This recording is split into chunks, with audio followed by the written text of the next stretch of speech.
Shanti. Welcome all of you to the Values for Life series. And as always, before we begin, we'll spend a minute in silence and invoke the presence of the Supreme.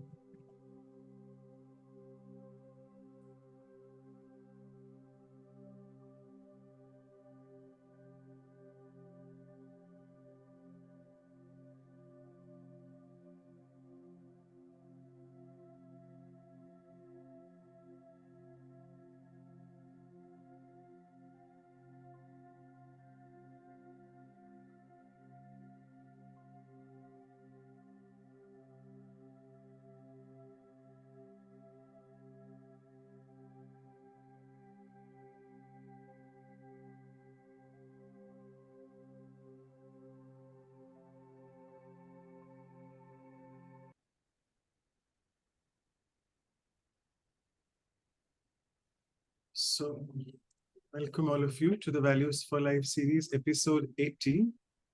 And it's on hope. It's the Christmas special episode. It's an eve, one day before Christmas. And it's divine destiny. Thank you so much, Sister Gayatri, for joining, for being the savior for today's episode. And it's like really the divine drama plan. She was supposed to do victory, but she couldn't do. But someone else was supposed to do Asha Didi for hope. But here we have Sister Gayatri. So it's all the cosmic divine plan which we love. All of us love that.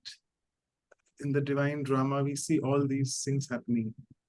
And Sister Gayatri is not new for us. We know her very well. But again, for the people who join new all the time, Sister Gayatri has been serving in New York City since she's been living there since 1978, born in Guyana, and practicing Raj Yoga since last 40 years now.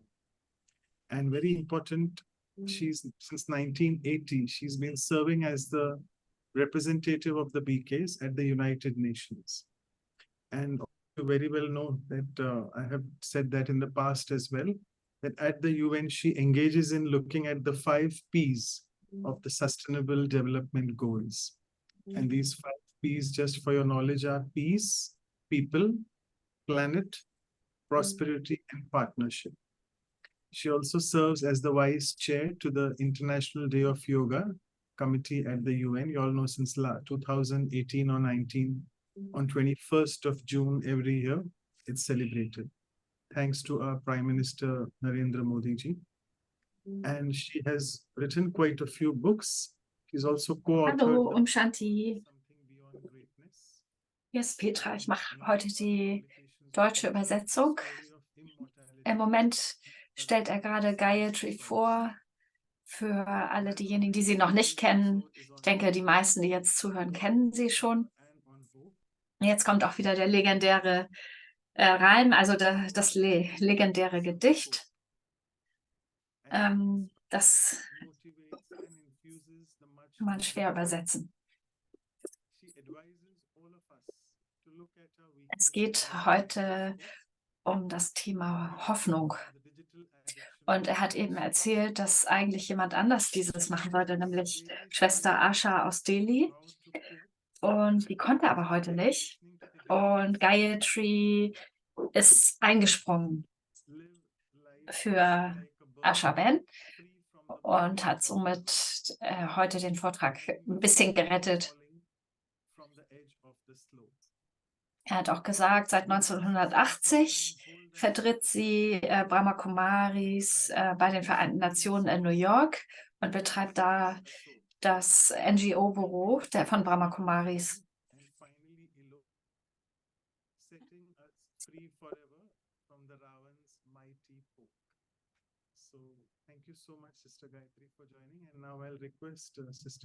Ja, diese Gedichte, die er immer schreibt über die Redner, sind legendär. Und die Harpreet vertritt heute Claudia als Leiterin des Centers in Vancouver, die Veranstalter dieser Serie. Ein Weihnachtsstern. Und dieser repräsentiert Reinheit, Die grünen Blätter repräsentieren Liebe und das Rote ist die Kraft. Du bist eine kraftvolle Seele. Ich kenne dich seit 40 Jahren und als wir uns persönlich in Anubuti getroffen haben, da hatten wir eine schöne Begegnung. Ich bewundere immer deinen Unterricht. Du bist eine große Seele und sehr kraftvoll. Ich fühle mich aber sehr inspiriert und auch deine Einfachheit mag ich und wie viel Wissen du in dir hast. Danke, dass du dir die Zeit genommen hast. Manoj hat ja schon gesagt, dass wir uns alle freuen, dass du hier bist und ich bedanke mich im Namen aller anderen auch dafür, dass du heute da bist und schöne Feiertage an alle. Thank you so much. Ja. And before I give it to Sister Gayatri, a few housekeeping instructions. As always, you can click on the interpretation icon. Ja, es kommen noch so ein paar anleitende Aussagen. Also ihr könnt euch die Sprache anklicken, ne, die ihr haben möchtet. Wenn ihr das jetzt hier hört, dann habt ihr ja Deutsch schon angeklickt. Also, ja. Well, thank you so much, Manoj, for that poem. And as you were Vielen talking Dank, about lieber Manoj, für hoping, dieses I was Gedicht. thinking that we Als ich das choose gehört habe, getting to be kidnapped. That's a good habe one. ich And gedacht, thank you so much, Harpreet, for the poinsettia. I think that you chose well because you brought the Christmas spirit into the Zoom room. ich finde, dass du das Thema gut ausgesucht hast, also Hoffnung. Das passt ja gut zu Weihnachten. In der Weihnachtszeit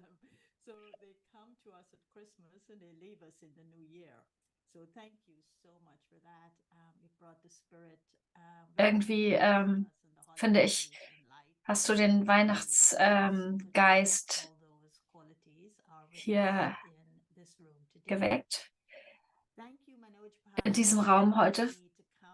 Danke, Bruder Manoj, dass du an mich gedacht hast heute und dass du mich eingeladen hast, hier die letzte Episode in diesem Jahr zu gestalten.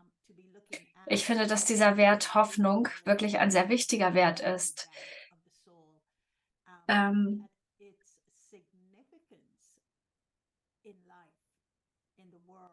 Hoffnung spielt eine große Rolle und hat eine große Bedeutung im Leben, in unseren Beziehungen als Menschen, aber auch für den Planeten.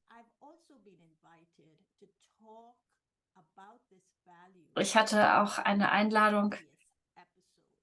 Ich hatte auch genau über diesen Wert in der 80. Episode gesprochen.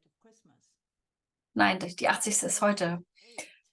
Und die Zahl 8 repräsentiert Unendlichkeit. Ich lebe ja in den USA und ich möchte eine Aussage zitieren. Martin Luther King hat einmal zum Thema Hoffnung gesagt, dass wir Enttäuschung akzeptieren müssen, aber wir dürfen niemals die Hoffnung als solche verlieren. Die Enttäuschungen sind immer nur kurzfristig, aber wenn wir es mit Hoffnung zu tun haben, dann geht es um die Ewigkeit, um Unendlichkeit. Also die 8 repräsentiert immer Unendlichkeit. Woher kommt denn dieses Wort Hoffnung eigentlich? Die Griechen behaupten ja immer, dass alle Worte von ihnen kommen. Also so gesehen kommt es auch wieder von den Griechen.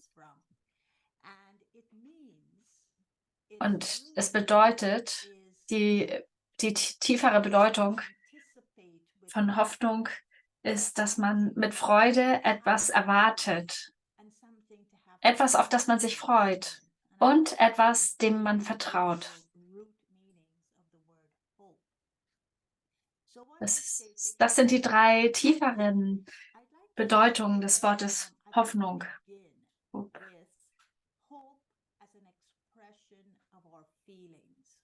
Also zunächst einmal, finde ich, hat Hoffnung auch immer mit dem Anfang zu tun unserer Gefühle. Das hat nichts mit dem intellektuellen Aspekt zu tun, sondern es ist eher etwas Gefühlsmäßiges. Das sind Gefühle, die wir ausdrücken, wenn wir das Wort Hoffnung benutzen. Also Hoffnung ist ja eigentlich die Erwartung, dass meine Umstände sich verbessern können, dass ich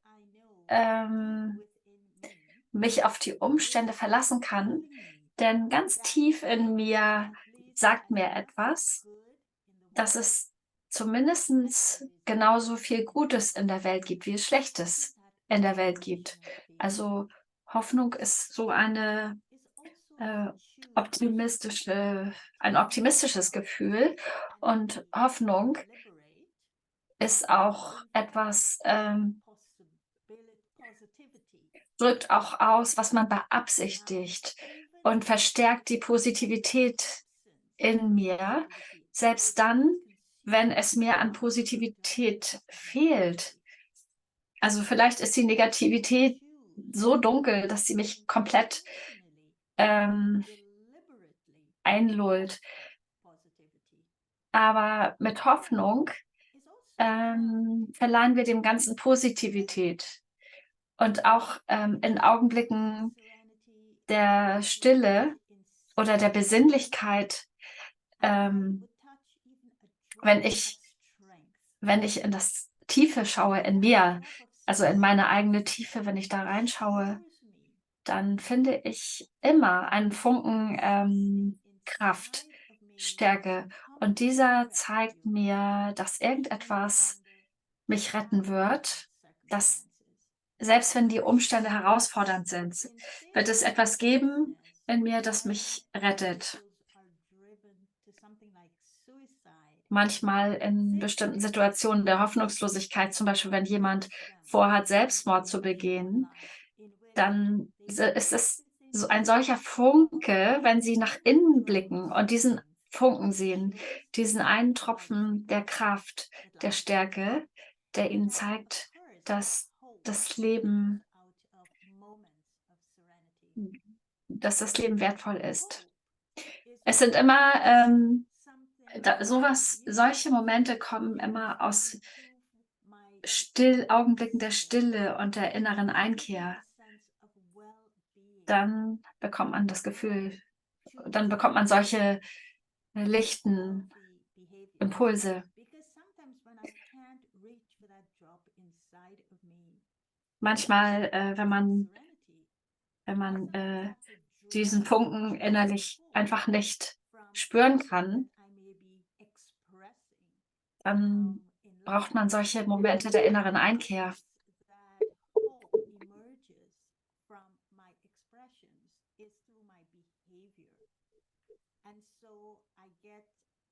Hoffnung drückt sich auch durch mein Verhalten aus.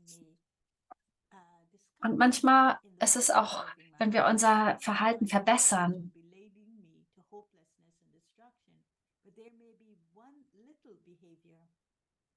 That would be considered a healthy behavior that would help me cope, and that would give me a sense of well-being all over again.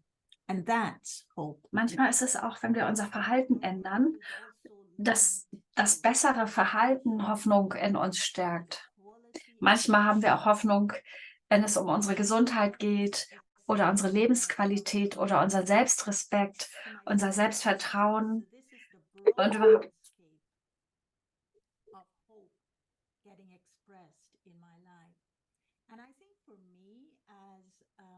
person that live my life through constant spiritual growth. I feel that hope was very, In meinem very Leben ging es ja immer um spirituelles Wachstum und ich finde, dass Hoffnung für mich immer sehr wichtig war und hat mir geholfen, Hoffnung hat mir geholfen, ein Gefühl für mein inneres Wachstum zu bekommen.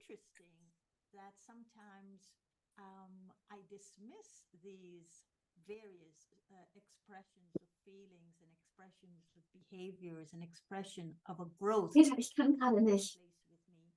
I dismiss hope from being a part of all of that, but I think that hope is very important when I'm looking at these areas of feelings and expressions. There is a distinction I'd also like to make, and that is hope versus optimism. Ich würde auch gerne einmal betonen, dass Hoffnung Optimismus hervorruft. Hoffnung und Optimismus hängen zusammen. Ich finde, dass sie aber unterschiedlich sind. Hoffnung bedeutet, dass ich meine persönlichen Bemühungen, mein persönliches Verständnis, meine persönliche Erfahrung, meine persönliche Übung nutze, um ein bestimmtes Ergebnis zu erzielen. Also Hoffnung, Hoffnung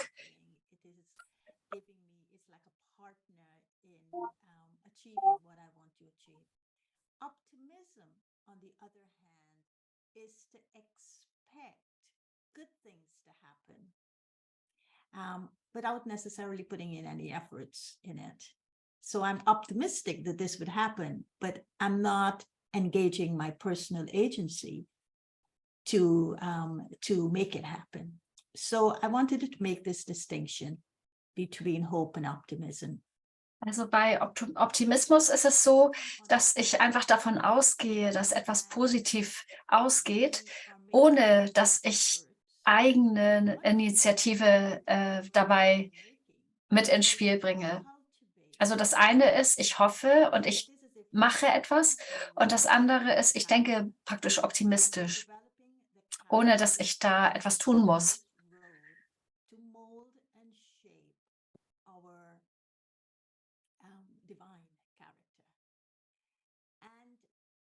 So in so doing, I think that we encounter a lot of challenges, a lot of obstacles, a lot of things that illusions, Maya. Wenn wir auf unserem Weg viele Herausforderungen haben, auch viele Illusionen von Maya und so weiter, etwas, das uns auf dem Weg begegnet, etwas, das uns abhält von unserer höheren Aufgabe oder von unserer höheren Position.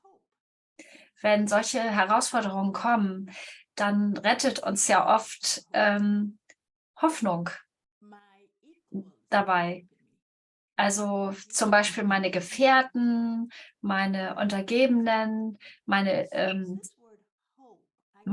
Vorgesetzten haben Hoffnung für mich, hegen Hoffnung für mich. Und deswegen ist Hoffnung etwas sehr Wichtiges auf diesem Weg, den wir gehen, zu einem göttlichen Charakter. Ich denke,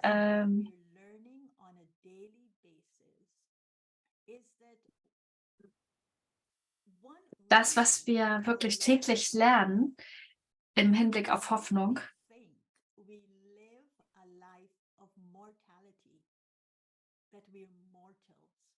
wenn wir denken, wir leben ein Leben von Sterblichen, wenn wir denken, dass wir Sterbliche sind, dann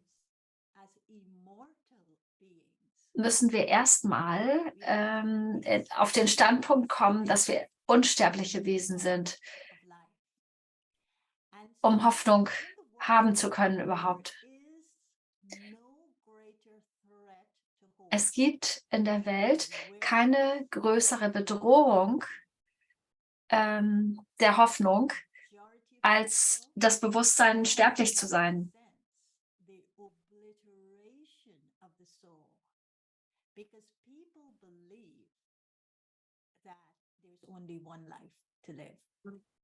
Die Menschen glauben ja in der Regel, dass es nur ein einziges Leben gibt. Sie denken, dass wir alle körperliche Wesen sind, die irgendwann verwesen. Und das ist nicht wirklich etwas, was dazu verleitet, hoffnungsvoll zu sein, wenn man so denkt. Also in einem Krieg wird der Tod von Zivilmenschen, von normalen Menschen als Kollateralschaden bezeichnet. Und als ob die dann weg sind. Also, und ich finde, dieser Gedanke, dass man stirbt, das ist wirklich etwas, sozusagen, das Hoffnung nicht ermöglicht. Und dann kommt man in so eine Art, dann kommt man in ein Bewusstsein, dass man denkt, da, ich kann ja eh nichts dagegen tun. Das wird auf jeden Fall auf mich zukommen. Und dann bin ich tot, dann bin ich weg. Deshalb ist es eben wichtig, dass wir diesen Charakter, dass wir uns klar darüber sind, dass das Leben ewig ist und unsterblich.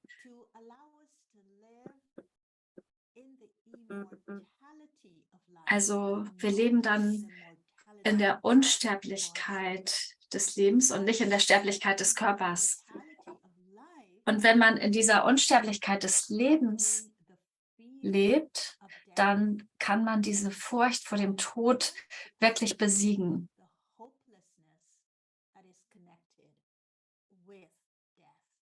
Und auch die Hoffnungslosigkeit, die Tod mit sich bringt, kann man damit eliminieren.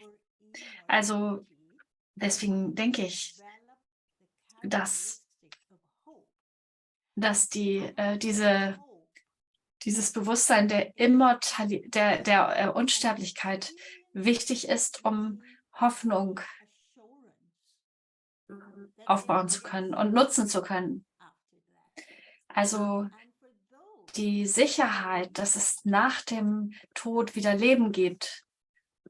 Diejenigen, die mit diesem Bewusstsein leben, solche freuen sich sogar schon auf ihr nächstes Leben, weil sie genau wissen, dass die Qualität des Lebens, das sie jetzt haben, dass sie die mitnehmen in ihr nächstes Leben. Das heißt, sie haben keine Angst davor, in das nächste Leben zu gehen.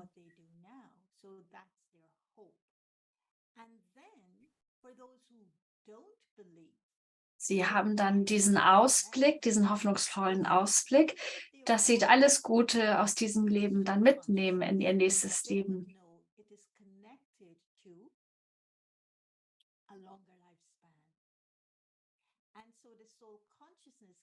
Wenn man Hoffnung hat in seinem Leben, dann führt das zu einer längeren Lebenserwartung.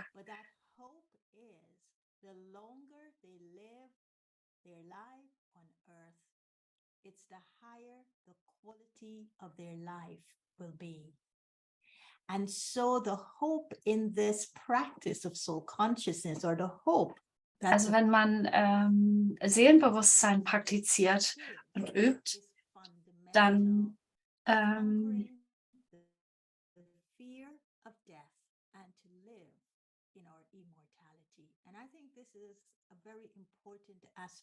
also in einem Zustand der Hoffnung zu leben, dafür muss man dieses Bewusstsein der Unsterblichkeit entwickeln.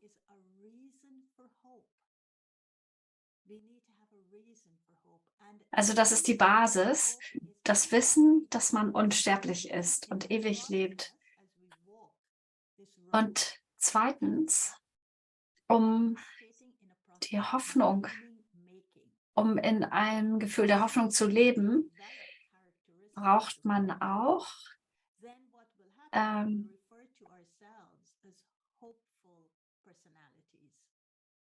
And hopeful personalities tend to see and respond to the world in an artful way.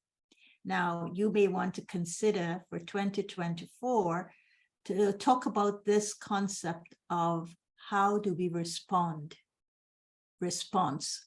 Because I think what paralyzes us and makes us hopeless is an ability to respond. And so hopeful personalities would focus on Also, which will grow their es spiritual gibt etwas, das nennt man hoffnungsvolle Persönlichkeit. Und wenn man Hoffnung hat, dann hat man auch gleichzeitig die Fähigkeit zu gestalten und zu reagieren.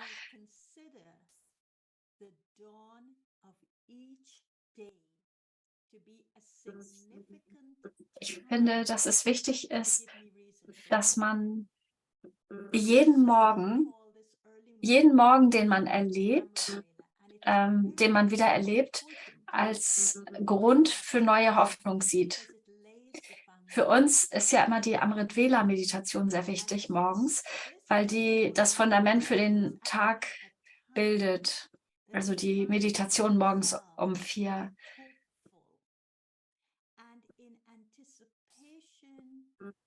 Das ist eine Meditation, die voller Hoffnung und freudiger Erwartung im Hinblick auf die kommenden 24 Stunden ist.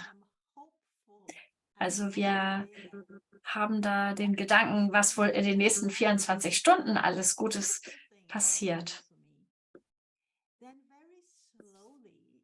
Wenn wir das denken, wenn wir morgens in dieser Meditation zwischen 4 und 5 das denken, dass das bestimmt sehr gute 24 Stunden werden, dann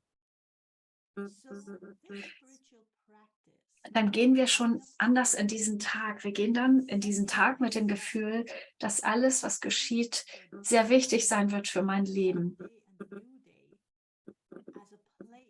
Das heißt, morgens in der Dämmerung, in der Morgensdämmerung, diese Zeit ist etwas, das uns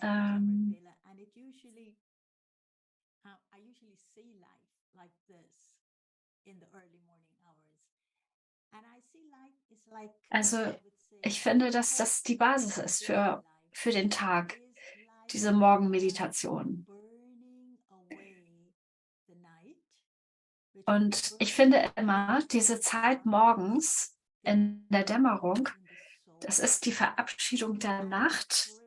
Man bringt ein inneres Licht zum Leuchten. Und man verabschiedet die Nacht und man freut sich auf den Tag und hat den Gedanken an, heute wird bestimmt etwas Wichtiges für mein Leben wieder passieren. Der Tag, der vorüber ist, der Tag davor, der wird verabschiedet und es kommt ein neuer Tag und der beginnt mit Hoffnung. Diese Morgendämmerung ist immer zwischen der Nacht und zwischen dem Sonnenaufgang, also dazwischen. Deswegen diese Zeit, Amrit Vela, die Nektarzeit, diese Zeit hat eine Verbindung zu dem Licht an dem Tag, zu dem Tageslicht. Und es hat auch etwas mit dem Übergang von der Dunkelheit zum Licht in der Seele zu tun. Diese Zeit, diese Morgendämmerung.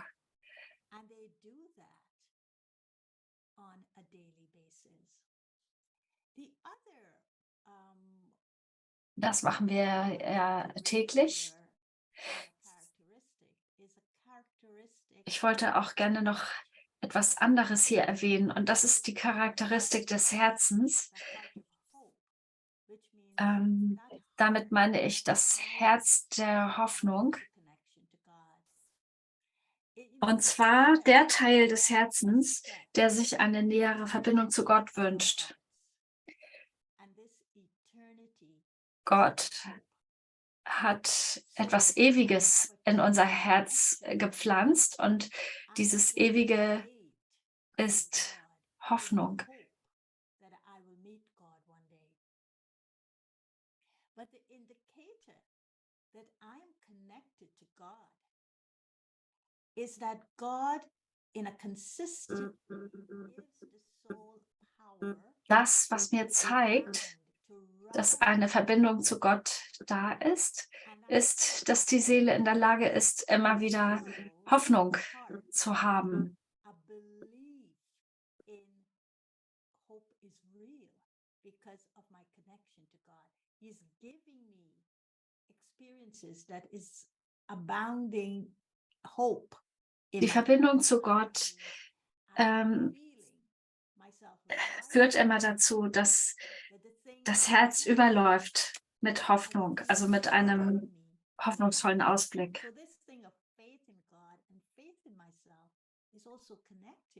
Festes Vertrauen in Gott und festes Vertrauen in das Selbst hat auch etwas mit Hoffnung zu tun. Die Hoffnung in Gott, dass er in der Lage ist, für etwas zu sorgen, das im Überfluss dann ist. Ich hätte mir nie vorstellen können, dass ich noch mal so spirituell werde oder so göttlich. Aber die Hoffnung, die er hatte, die Hoffnung, die er in mich gesetzt hat, die hat dazu geführt.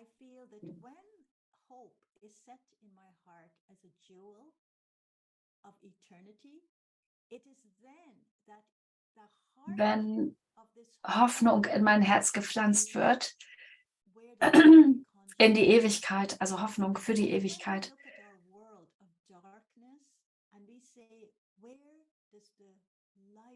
Wenn wir die dunkle Welt betrachten hier und wir uns die Frage stellen, wo soll denn hier das Licht der Hoffnung sein, dann leuchtet die Hoffnung im Herzen. Das ist die Hoffnung im Herzen. Die Zeit ruft danach. Die Zeit ruft nach dem Licht der Hoffnung, und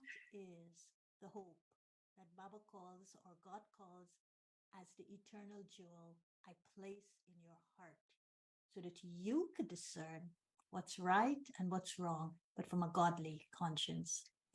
And then the other characteristics is the characteristic that I call the hand of hope, or the hands of hope, in which we are reaching out to touch. Es gibt auch noch eine Hand der Hoffnung.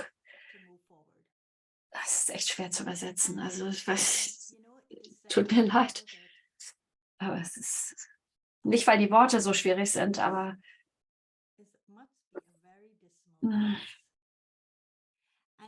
also jetzt ist die Hand der Hoffnung. Und wir haben sehr viel Kraft in den Händen. Und das ist ein sehr schöner Gesichtspunkt. Das beinhaltet sehr viel Kreativität. Also Hände können Wunderwerke malen. Hände können auch Tempel bauen und Pyramiden. Hände können heilen und beruhigen und trösten. Hände können auch lebensrettende Operationen vollziehen. Hände können Geschenke überreichen zu Diwali und zu Weihnachten und so weiter. Wir geben Geschenke und das machen wir mit den Händen.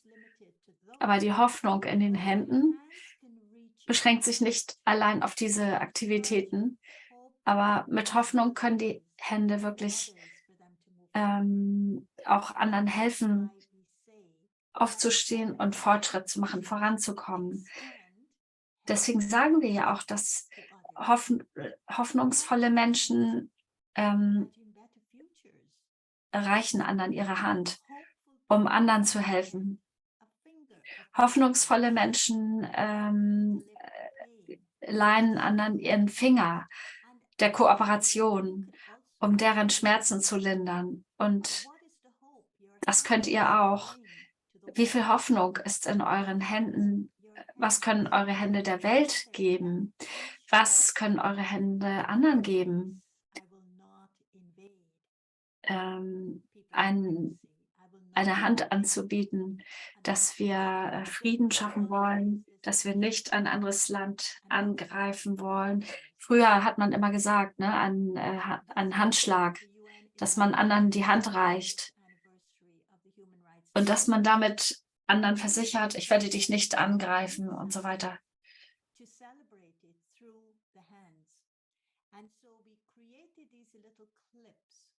Of the various mudras showing the movement of hope that is contained in each and every article of the Human Rights Declaration. And so the hands can actually say Wir wollen diesmal die diese Human Rights Declaration, also die Erklärung der Menschenrechte, das sollen wir diesmal feiern. Und wir haben lauter Handgesten dafür genommen. Und es gibt auch eine Geste für Hoffnung.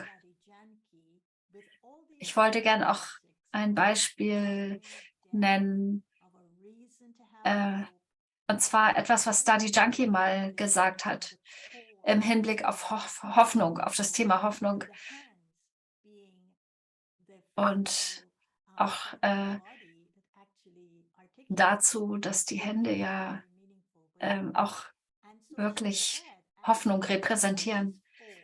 Daddy Junkie hat mal gesagt, dass alle diese 4 Aspekte der Hoffnung wie ein Sauerstoff wirken. Ein Sauerstoff für das Bewusstsein. Das Bewusstsein, die Seele braucht Sauerstoff. Und ich habe Dadi damals gefragt, was sie damit meint. Sauerstoff der Hoffnung, was meinst du denn damit?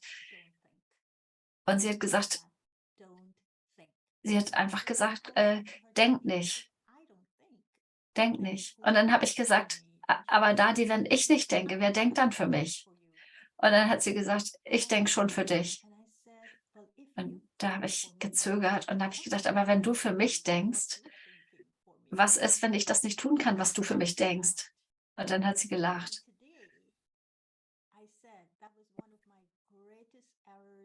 Aber heute denke ich immer, das war damals einer meiner größten Fehler. Ich hätte einfach sagen können, okay, Dadi, super, du denkst für mich und ich denke nicht mehr. Und ich denke, mein Leben wäre sehr viel anders verlaufen, wenn ich das damals so erkannt hätte. Aber ich habe sie ja gefragt und gesagt, wenn ich nicht denke, vielleicht ist es dann etwas anderes, Subtileres, was die Arbeit erledigt. Und dann hat sie gesagt, ja, es ist etwas Subtiles, wo du nicht bewusst denkst, sondern wo du zulässt, dass etwas aus der Seele hervorkommt. Und du wirst sehen, dass das, was aus der Tiefe der Seele dann hervorkommt, ist etwas, das jemand Höheres, etwas Höheres, das inspiriert hat. Darüber habe ich dann nachgedacht. Und da habe ich so gedacht, das ist die Kunst der Hoffnung, die Kunst des Hoffens.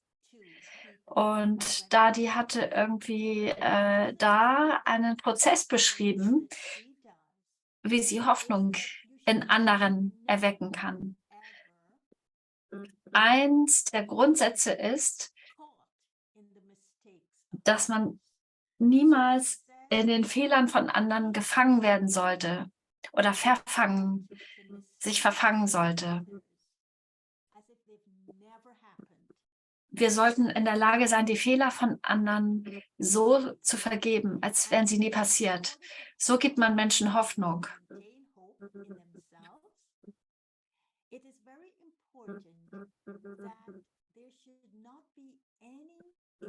Wenn man möchte, dass andere die Hoffnung behalten, dann sollte man aufpassen, dass man niemals noch einen Eindruck eines Fehlers von jemandem anders in sich selbst behält.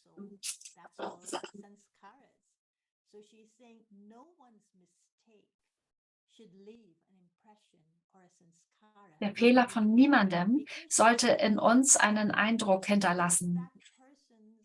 Denn wenn der Fehler von jemandem anders in mir einen Eindruck hinterlässt, dann kann ich den anderen immer nur mit verschwommener Sicht sehen. Mit Fragen, warum, wer, wie, was. Und das vernichtet den Grund für Hoffnung. Hoffnung in sich selbst und Hoffnung auch in die andere Person.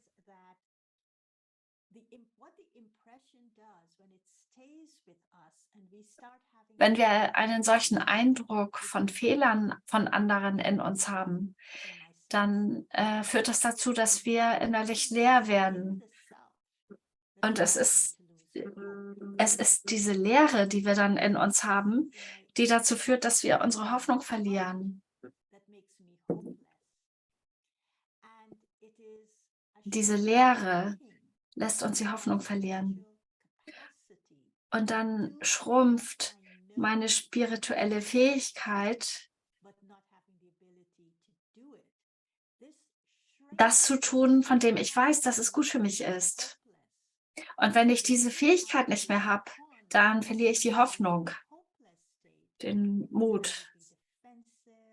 Und wenn ich den Mut verliere, wenn ich diesen Zustand der Hoffnung verloren habe, dann fange ich an, mich defensiv zu verhalten.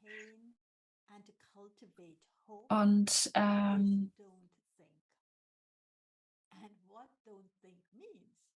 also was das bedeutet, denk nicht, das, was sie gesagt hat, denk nicht. Was bedeutet das? Es bedeutet, dass man all diese Gedanken, also eher diese Fragen, warum, wie, was, wann und so weiter, dass man diese Fragen aufgibt und dass man einfach das Herz mit Gott verbindet. Wenn diese Verbindung da ist, dann weiß das Herz, was richtig ist und was falsch ist. Wenn das Herz und meine Gefühle in Verbindung mit Gott sind, dann befähigt mich Gott dazu, göttliches Bewusstsein zu erkennen. Und dann kann ich das in meine Handlungen auch bringen. Aber wenn ich defensiv bin und hoffnungslos,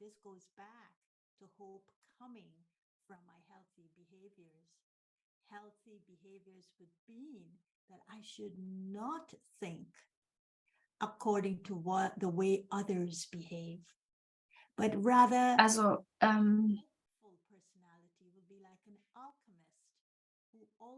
eine hoffnungsvolle Persönlichkeit heißt, dass man so ist wie ein Alchemist, der Eisen zu Gold verwandeln kann, der Eisen in Gold verwandeln kann.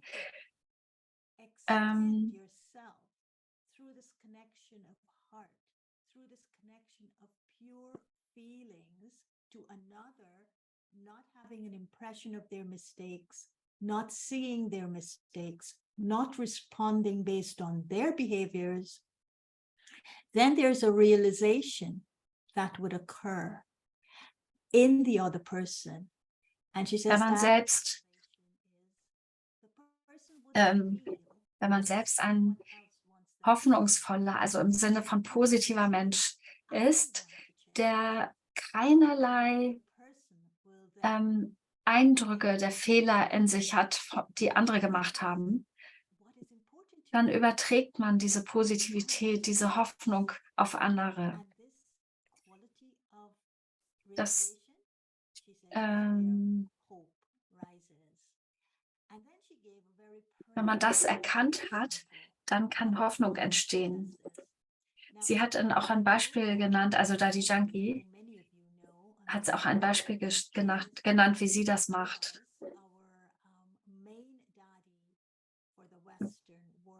Viele wissen und viele haben Dadi als die wichtigste Dadi erlebt für die westliche Welt. Sie hat von so vielen Ländern immer die Mails bekommen. Sie hat das alles gelesen, die ganzen persönlichen Nachrichten von allen. Einmal hat sie mir gesagt, nur wenn ich alleine die E-Mails lese, dann versetze ich so viele in Hoffnung. Wenn ich diese E-Mails lese, dann gebe ich anderen Hoffnung. Und dann haben wir auch gefragt, wie denn? Wie machst du das denn? Wir lesen doch so viele E-Mails von anderen, die auch um Hilfe bitten. Welchen Charakterzug sollten wir hochkommen lassen, wenn wir sowas Einfaches tun, also E-Mails lesen von anderen? Was sie damals gesagt hat, ist, dass wenn sie E-Mails liest, also Nachrichten, dann macht sie das von Herzen. Sie macht das immer von Herzen. Es gibt ein Herz im Verstand. Und das nennt sich in Hindi Preet Buddhi, also ein liebevoller Intellekt. Und wenn sie sagte, als sie sagte, sie liest die E-Mails und die Nachrichten von Herzen, dann meinte sie damit, wenn sie Antworten dann gibt, also wenn sie die beantwortet, diese E-Mails, dann ist sie sich im Klaren darüber, dass sie jetzt ein Licht der Hoffnung anzündet in dem anderen. Das ist ihr Ziel gewesen. Das heißt, sie liest diese Nachrichten, diese E-Mails mit dem Bewusstsein, dass die Schwingung, die ich habe, wenn ich diese E-Mails lese, also wenn ich diese Worte lese, diese Nachrichten lese, dann sind die Schwingungen, mit denen ich das lese, das, was die anderen erreicht, die die Nachrichten geschrieben haben. In dem Augenblick haben sie das Gefühl, dass Dadi ihnen zuhört, zu dem, was sie sagen, und dass sie dabei ein offenes Herz hat. Das heißt, das löst schon wirklich eine Welle der Hoffnung in ihnen aus. Und so ist es ja auch, wenn wir das Gefühl haben, dass Baba uns zuhört und dass er uns über die Murli Antworten gibt und dass er damit Hoffnung in uns auslöst. So erleben wir das ja. Und das können wir auch für andere tun. Wenn andere das Gefühl haben, dass ihr Hoffnung für sie habt, dann werden sie euch Dinge anvertrauen. Und wenn man zuhört und das Ganze mit Fragen beantwortet, warum, wie, was, wieso, weshalb, wann und so weiter, dann führt das nicht dazu, dass der andere sich verstanden fühlt und Hoffnung bekommt.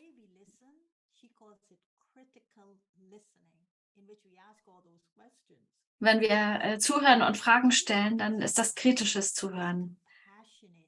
Aber was wir machen sollten, ist mitfühlendes Zuhören. Wenn jemand sich mit etwas an uns wendet, mit einer Frage oder mit einer Nachricht, dann Dadi hat dann erstmal mit offenem Herzen zugehört, mitfühlend und hat natürlich entsprechend eine Antwort auch gegeben. Dadi meinte damit, Hoffnung ist etwas sehr Wichtiges, gute Gefühle füreinander. Hoffnung setzt voraus, dass man spirituell wächst, dass man reift. damit man auch mitfühlend auch wirklich zuhören kann und so weiter. Anderen zu dienen mit der reinen Absicht, dass die gebrochenen Herzen der anderen heilen können. Das ist das, was reine, wohlwollende Gefühle bewirken. Es gibt noch ein anderes schönes Beispiel von Dadi Komaka, Dadi Prakashmani.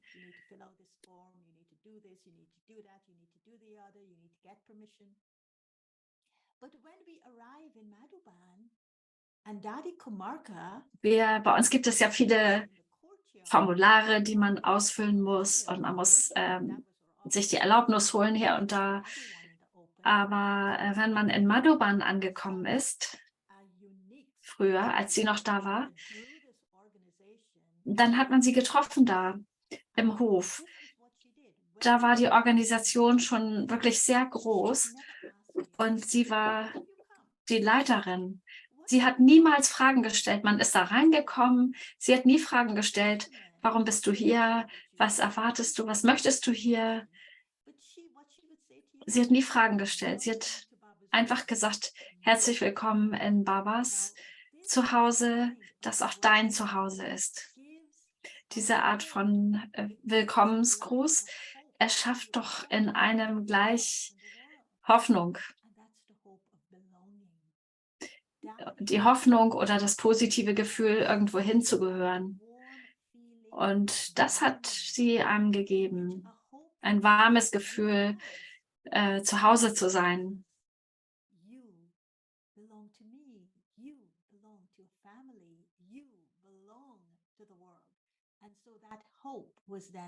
Und das ist ja auch das, was Baba uns sagt. Ihr gehört zu dieser Familie, ihr gehört dazu.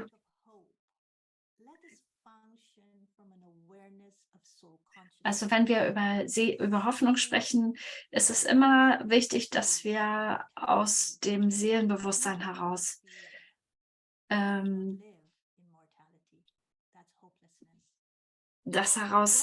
Hoffnung entstehen lassen. Angst verhindert Hoffnung.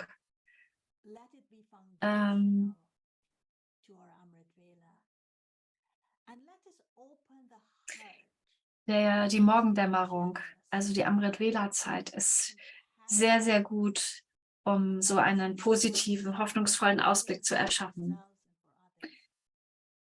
Ehrlichkeit im Hinblick auf unsere eigenen Gefühle und die von anderen und auch Hände, die immer Hoffnung erschaffen in anderen, die sich ausstrecken zu anderen. Unsere Hände können Brücken bauen. Und ich hatte ja ein Zitat von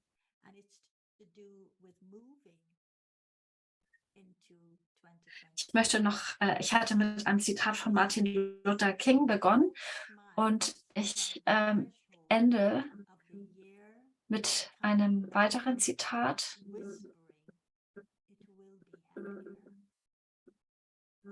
Und zwar ist es ein Zitat, ich weiß gar nicht, von wem das jetzt genau ist, hat sie gesagt, aber dass am Übergang der Dinge, am Übergang vom Alten zum Neuen winkt die Hoffnung, dass das, was jetzt kommt, besser wird als das, was gerade zu Ende geht.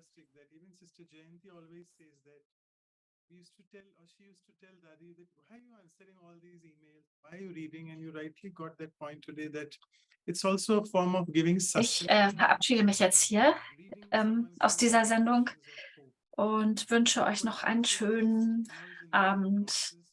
Om Shanti. Hope the war. Which war? There are so many wars. Does he have or she a particular war they want to end?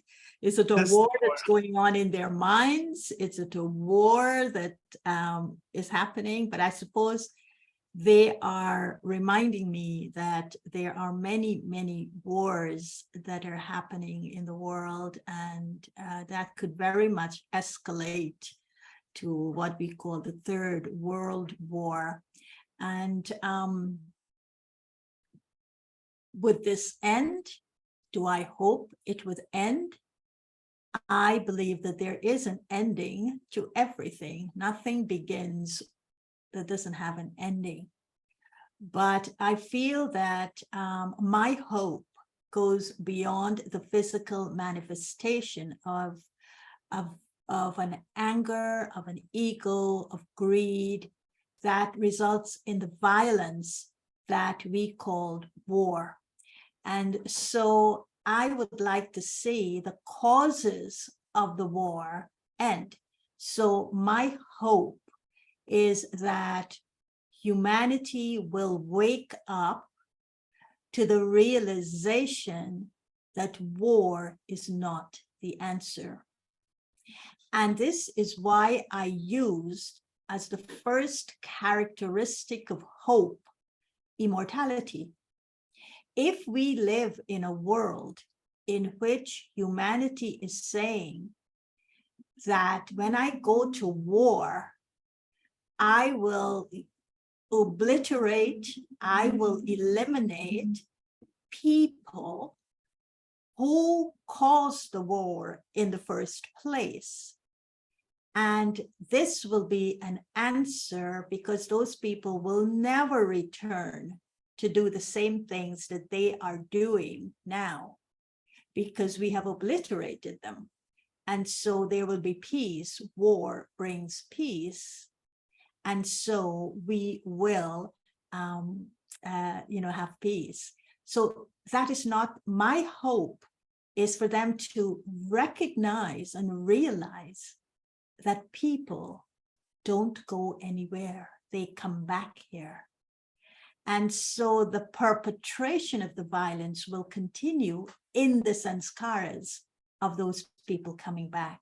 So my hope is the intervention. This is a time of the year in which we talk about the divine intervention of God in the form of Jesus Christ. And so my hope is that the divine intervention of God and the godly conscience that we should be turning to know what is right and wrong, what is true and falsehood, the godly conscience becoming the moral compass for us to live our lives. That's the hope I have. And the hope I also have is that deep in the innermost realms of the human being, of the soul, each one has that ability to recognize that ultimately they don't have the answer and they have to turn to a higher power for the strength to do what is right. So I see it as a process. I know they will have great damages. I've seen the damages. I've experienced them even sometimes when the World Trade Center blew up here, and we were like a war zone here in New York. I've seen it, I've experienced it. And so I know that will continue to happen, but I must put my hope in the right place. I must not have my hope in the wrong place that would lead me to hopelessness. But I must make that conscious and deliberate decision to foster hope in the realm where it will bring a result, not in a realm where it would take me into further darkness. So yes, I do have hope that the war will come to an end when godly conscience is accessed and human conscience is connected to that, and it changes. Right, wonderful. So there is hope for everything. Good will happen. And you spoke a lot about the early morning meditation, which is being practiced at Brahmakumari's. So there are two questions related to that. The first one is, the brother is saying it's very cold, especially the winters. So how can we consistently get up at early morning? That's one. And second is someone has asked that, can I do my meditation at 5 or 6 a.m. the early morning rather than 4 a.m.? Your thoughts on that? I'll take the second one first. You know, early morning is considered to be a time between 2 a.m. and 5 a.m. Scientifically, when people are researching sleep apnea, they say to us that from 10 p.m. to around 1 or 2 a.m., you get your soundest sleep. So when they give us these sleep apnea or sleep monitors to monitor our sleep, I think that's the time they're looking for to see, are you sleeping deeply? And Manoj, maybe you know better than me in this. And then they would see if you're not sleeping at that time, how it is showing up in your blood pressure, in other ailments of the body, and how it's affecting you in that way. Is it your CO2 in your blood that's causing you not to sleep? All sorts of things would then be determined by that. They say after 2 a.m. or so, you move more into a dreamy state, which means the body is already beginning to wake up. And so if that is true, based on scientific research, this is a faith we need to have. And we have been told in our revelations through our founding father that this is the time in which the soul is able to absorb at its maximum, absorb the strength that comes from its connection to God. And it is the time the soul is open to retaining things. And maybe this is why when we're young, our parents say, okay, don't study at night, wake up early in the morning and study, you retain more. And so I feel that having understood that, it is now your choice. Do I wake up at 4 at the time I would have maximum retention? Or do I wake up at 5 or 6 or 7 when my retention level diminishes a bit? And I think that's a choice you need to make based on your understanding. And these are subtle things. I mean, so conscious and spiritual things are subtle, but they're also connected to the time of the day. So do I want to see the sun rise? I better get up at a certain time. Otherwise, the sun will rise without me even seeing it. So do I want to have that foundation at its maximum, at its optimum? Then I'll make the decision. But the decision is yours. I cannot tell you what time to wake up, but you have to choose it based on understanding. And then what was the other question, the first one? I just want to especially in winters, it's so cold and difficult to get up. So how do we maintain consistency in the meditation, getting up early?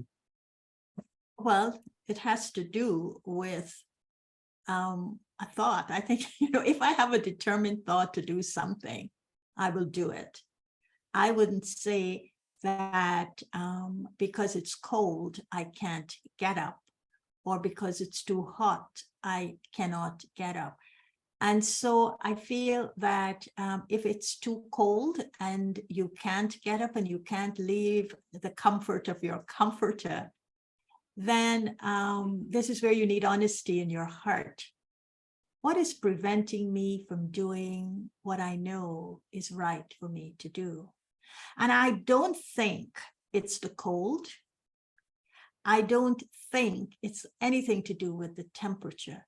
I think it is to do with one question. What is it I want to do right now that I feel is the best for me? And if my response to that question is, what is best for me is to me to stay in bed under the comfort of my comforter, then I'll do that.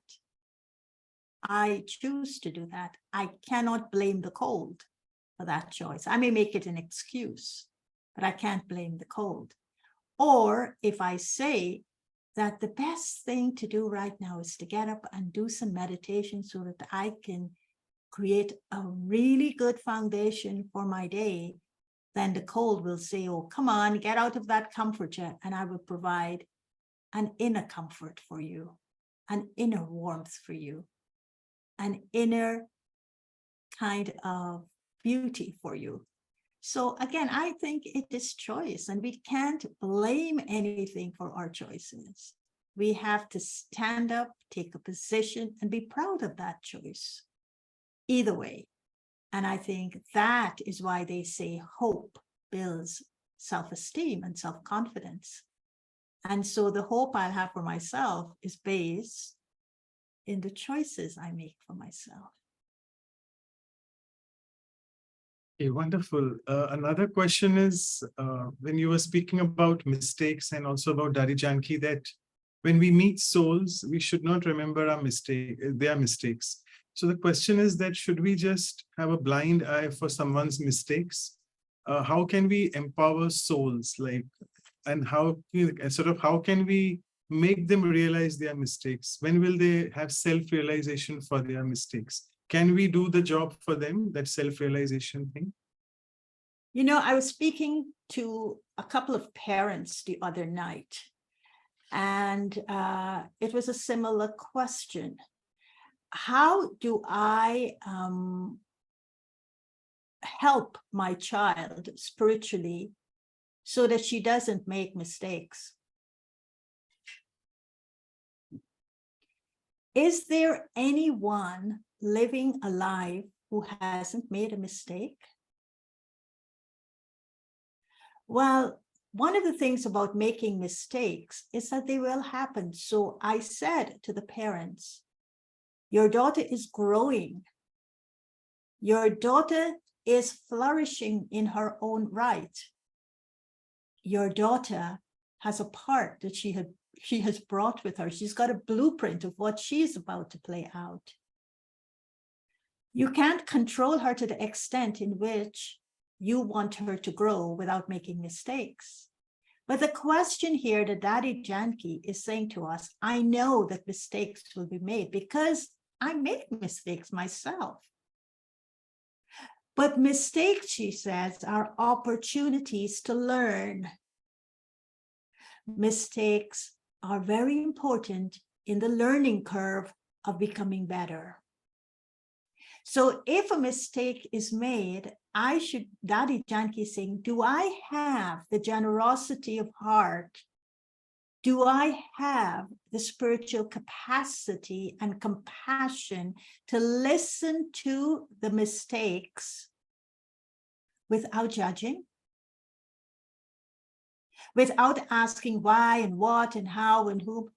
Can I listen to those mistakes and send vibrations to them that, look, mistakes are absolutely blind spots in your life.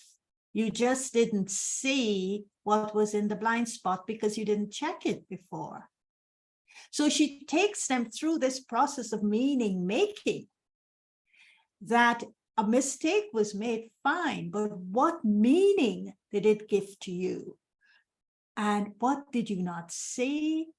And what are you seeing now? And I'm giving you the power through the vibrations, through my love, through my acceptance of you, to do what you know is right. And, you know, in order to focus my concentration, I started practicing a little bit of archery. And archery means you have to look at that point and you have to, to let that, the arrow, whatever, go to that point. So you're looking at it. And of course, these were rubber. They've got these rubbers at the end of it. And you have to let it hit the target on that board. And if you don't, it's a mistake. And that mistake is called a sin. That's what it's called, a sin, if you don't get the middle of it. And then if you understand what is happening here, is that if Daddy Janki didn't take us through that process of realization through meaning making, and she then used other methods to condemn us, to shame us, because normally what we do with mistakes, we use them to shame the other person. And if I use a person's mistake to shame them, it leaves an impression on me, and they will never trust me. So what she's saying, first of all, is somebody else's mistake. Leave it with them. It's not yours. So you don't inculcate it thinking that you could take the authority to correct them. But leave it with them and keep seeing the good in the soul. Keep seeing the beauty of spirituality in the soul. Leave the mistake to Baba, but help them through that process of realization without judging, without shaming, without condemning. And that I think we have to be careful of, because the moment I judge another person based on the mistake they've made, an impression is left on me of that mistake. And I become ineffective to help that person, because whatever I'm carrying, the mistake I'm carrying inside of me of the other person is also carrying the same thing, and maybe is aware that this is how I'm seeing them. And they will begin to see me through my mistakes as well, because I wouldn't be exempted from mistakes. I'm a growing effort maker. So I will make those mistakes. And do I want to be condemned and shamed for them? That's not the path we're following. You know, we're following a path in allowing people to have realizations in a loving, compassionate way. Right. Something on the similar lines, the question is, if someone belittles you or puts you down, how to handle the situation in the best way, using hope as a base? The way I use hope as a base of what others think of me and what others say of me, and what others speak in terms of how they describe me, is that I use this spiritual principle in my life, that can I be someone who can hear something about myself and be objective about it? In other words, can I be detached from what other people think of me while giving them permission to express what they think of me? In other words, I can't stop you from your opinion of me, but I could stop myself from responding to it in the way you want me to respond to it. Because I feel that when someone, the way someone thinks about you, the way someone speaks about you, the way someone feels about you, their target is to make you feel that about yourself. So the first thing I do is I decide to be a detached observer, but not interfering in their opinions of me. They're entitled to that. But I am entitled, my entitlement is not to make me feel I am that, because I'm not. So this is what I call detachment. And then I check for this. Where is my ego? Am I arrogant in which I want to defend myself based on what they're saying about me? If I defend myself because of my ego, it means I'm dignifying what they're saying by accepting it at some level. And I don't do that.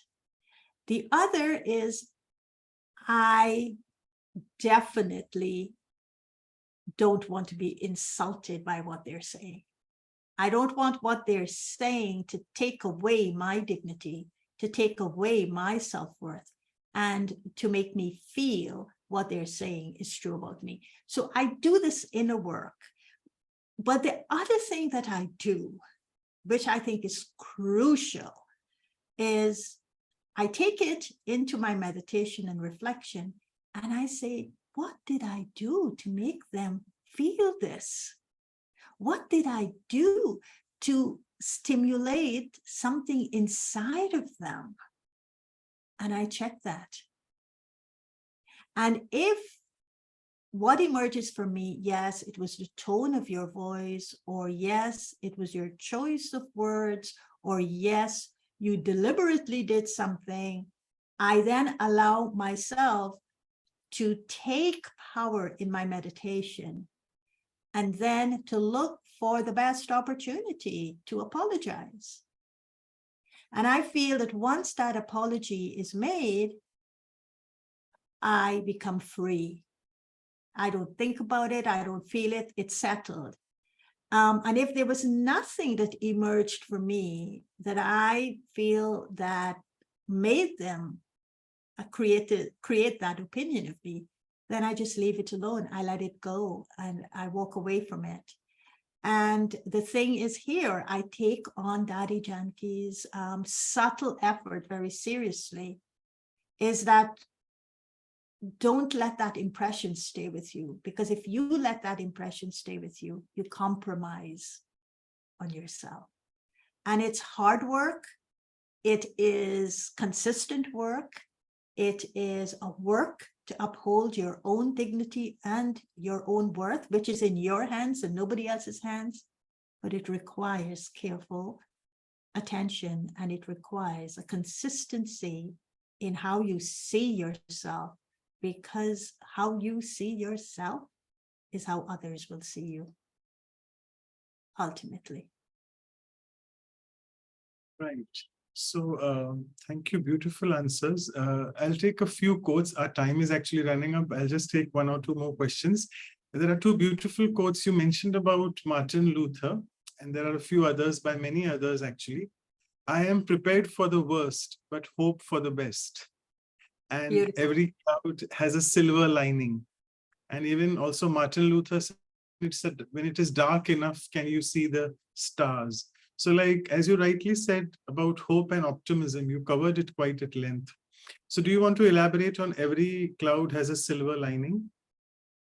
Oh, that is such an old saying. Every cloud has a silver lining, and it literally means exactly what we are facing when we are on a spiritual path. That usually on a spiritual path, you walk through the dark tunnel expecting to see the light at the end of the tunnel.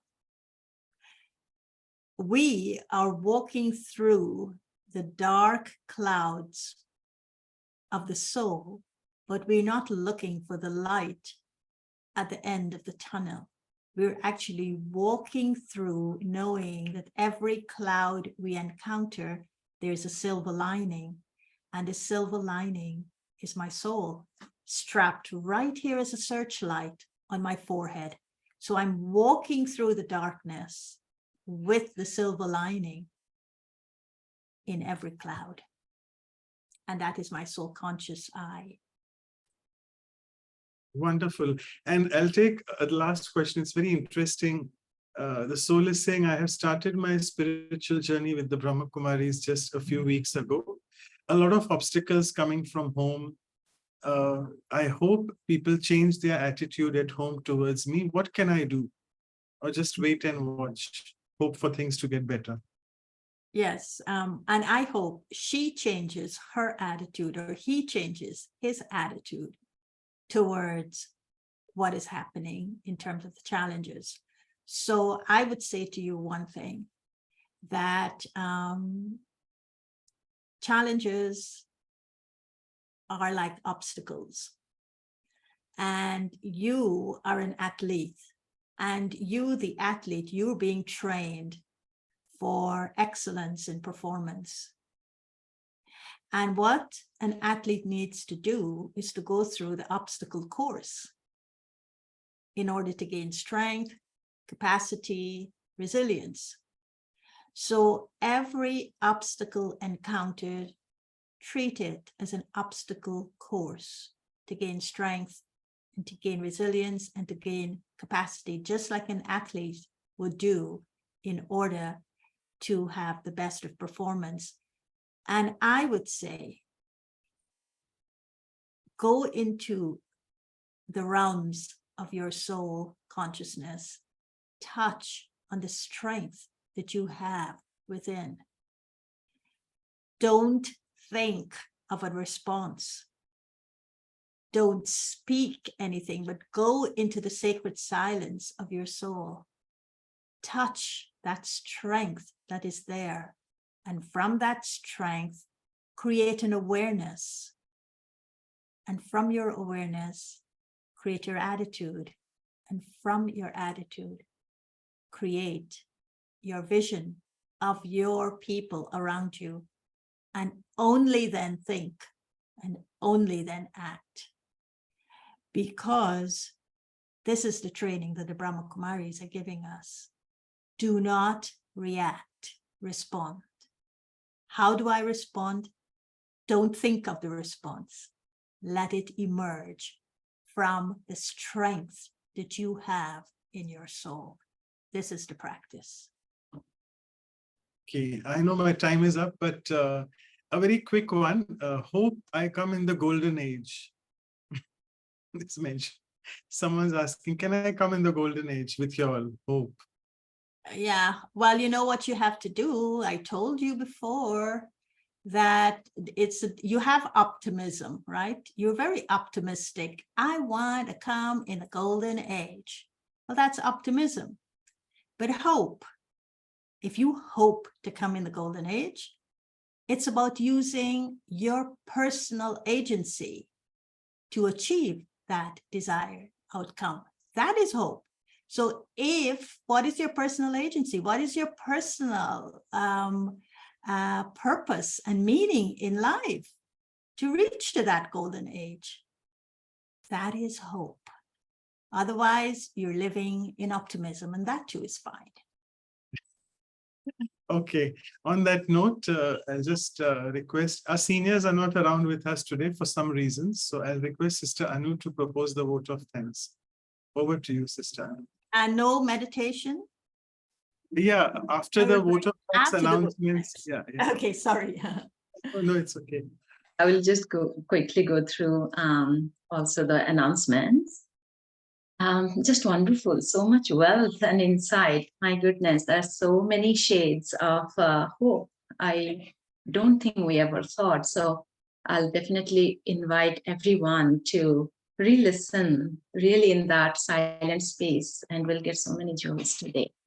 I loved it, how you started with the light of hope within us.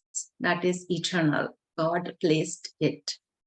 Eternal light. I loved it. And that eternity gives that understanding of continuity, that gives the inspiration to do the right work now. And then you don't expect the result. You don't even think about it, because there's the inner knowing it will bring the right result. And that is where, when my light of hope is lit, then the hands of hope comes, and oh my God, I can do wonders with just physicality, that tangible work that can be spread to others. Also, you touched upon the vibrations, and powerful. That was really powerful, that when I hold others' mistakes in my heart or memory or thoughts, then the blurred vision extinguishes my light of hope. I become hopeless. I want to churn on that really a lot more. So having that pure vision, leaving the mistakes of others to God, as you said, that's not my department. So having just pure love and feelings, and seeing the light in others. Wonderful. I'm sure everybody is appreciating a lot today. So we'll end with your meditation. Before that, I'll just take another minute quickly to announce the upcoming programs, as we always do. Our after a week, we'll have the workshop on hope. So we'll continue churning on hope. The first hour will be the experiential exercises, and second hour will have Sister Elizabeth from Anubhuti Retreat Center, USA, again, to take us through further insightful understanding on hope. So it is 30th of December, Saturday, morning 6:15 West Coast timing. So morning, please note and please join us. And our next session and the first session of 2024 is episode 81 on stability in Hindi Sthirata. And for that, we have Jayanti Didi from UK. She's our additional chief administrative head and European director of Brahma Kumaris. So it is on 6th of January, Saturday, same time after 2 weeks, 6:45 a.m. And check us out on our websites. That's vyasa.in and vancouver.brahmakumaris.ca. All our episodes, including today's, will be on our YouTube channels. And yeah, thank you so much. We'll see you in the next. And thank you so much, Gayatri sister. And before we go to the meditation, we want to take a photo. So the virtual photo, so everybody can switch on their video and we share. We love to have this memorial with us. So whoever wants to have the video, please switch on your video. I'll take one more. Thank you everyone. I got it. Thank you so much. Gayatri sister, and over to you, Manoj. Yeah, so thank you so much, Sister Anu. So we'll go into the meditation mode, and should we play some soft music or just the yoga is okay? I plan to do a commentary if that's all right. Commentary, okay. Sure. It will be short because I know we went way over time. So let us just reflect on hope and keeping the spirit of the season. Let us see hope as the star that shines the brightest at the darkest time of humanity. Visualize the sky being at its darkest so that the stars can shine at its brightest. And the star that is shining at its brightest is hope.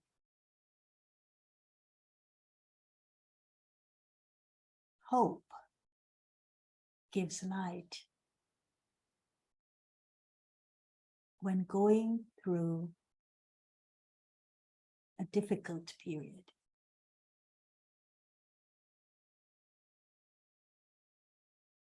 Hope floats in courage and resilience at times of darkness and despair.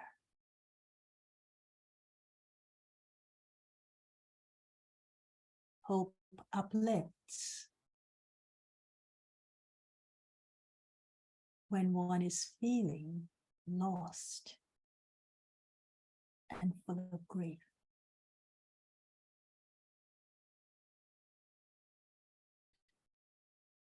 Hope lives in the cracks of being isolated and unsure of life's directions.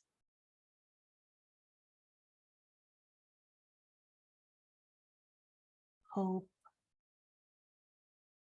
is the silver lining that carries us through our struggles.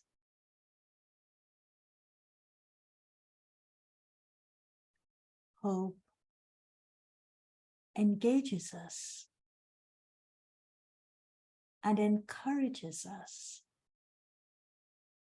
to move through a process of change.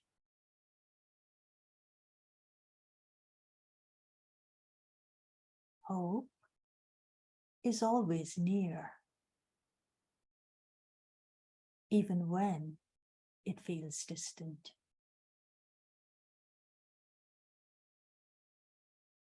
Hope is an option when we have lost faith and we are out of options. Hope is the existing option.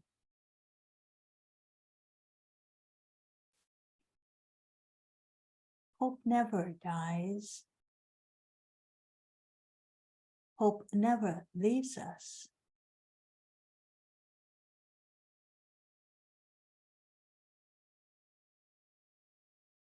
Hope gives us a reason to believe.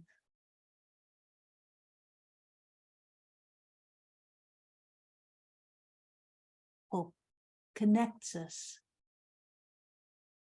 to a higher purpose, to a godly conscience.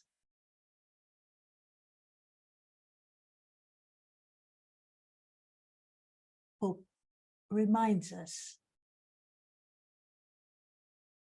of our hidden strengths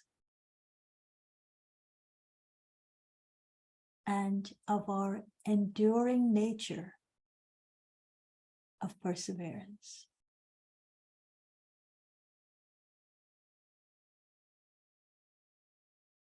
Hope floats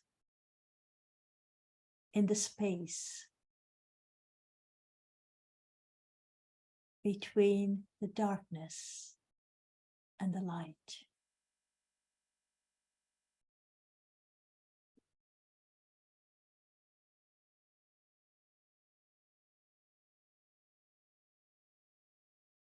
God has set eternity in our hearts. This eternity is called hope.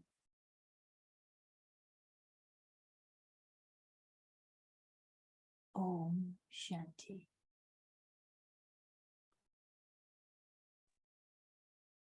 So thank you so much once again for your inputs on hope.